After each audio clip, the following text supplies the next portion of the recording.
Start ready.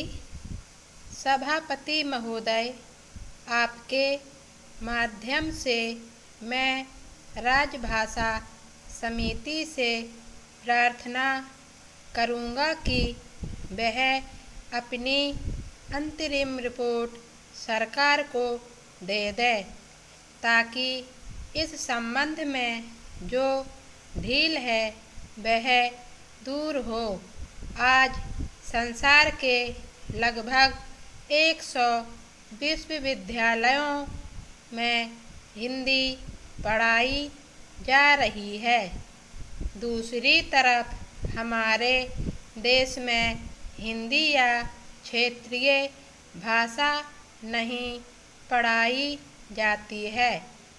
Bharat सरकार की नीति के अनुसार भारतीय भाषा शिक्षा का माध्यम होनी चाहिए, लेकिन कहीं भी भारतीय भाषा माध्यम नहीं हो पाई है।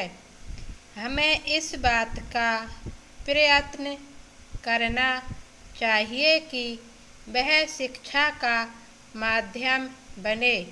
इस संबंध में 1-1 करोड़ रुपया केंद्र सरकार ने प्रत्येक राज्य को दिया, जिससे हिंदी का अच्छा प्रचार हो सके और साथ ही अन्य भारतीय भाषा का भी विस्तार हो सके। किंतु लगता यह है कि उसकी गति बिल्कुल धीमी हो गई है। इसकी भी जांच पड़ताल होनी चाहिए।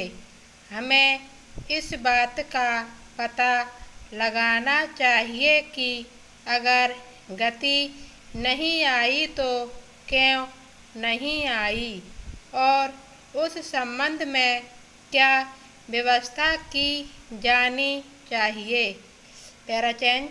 सभापति महोदय, संयुक्त राष्ट्र संघ की एक भाषा हिंदी भी होनी चाहिए। यह मांग बराबर उठ रही है, किंतु होगी या नहीं और कब होगी यह दूर की बात है। अभी हमारे देश में तटस्थ राष्ट्रों का सम्मेलन हो रहा है। मैं समझता हूँ कि भारत की भूमि पर इतना बड़ा अंतर्राष्ट्रीय सम्मेलन पहले कभी नहीं हुआ था। इसका श्रेय वर्तमान सरकार को और श्रीमती इंदिरा गांधी को है, किंतु मैंने सुना है कि वहाँ भी हिंदी भाषा का प्रयोग नहीं होगा। केवल 4 भाषाओं की व्यवस्था की गई है। अगर यह सूचना गलत है तो बहुत अच्छी बात है। हिंदी की व्यवस्था अवश्य होनी चाहिए। अगर ऐसी व्यवस्था नहीं हुई तो जो प्रतिनिधि बाहर से आ रहे हैं वे क्या सोचेंगे। जिस देश की अपनी भाषा नहीं होगी उसकी क्या उन्नति हो सकती है। इसमें भारत के ही नहीं बल्कि बाहर के भी प्रतिनिधि आ रहे हैं। उनमें से बहुत से हिंदी जानते हैं। मैं सरकार से कहना चाहता हूँ कि हमारे पास सुविधा है और साधन की भी कमी नहीं है। इसलिए मैं सरकार से प्रार्थना करूँगा कि कम से कम तटस्थ राष्ट्रों के सम्मेलन में हिंदी की व्यवस्था होनी चाहिए।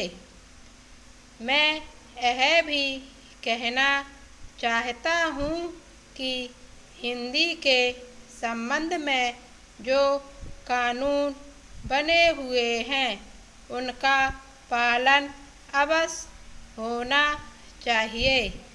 Full stop.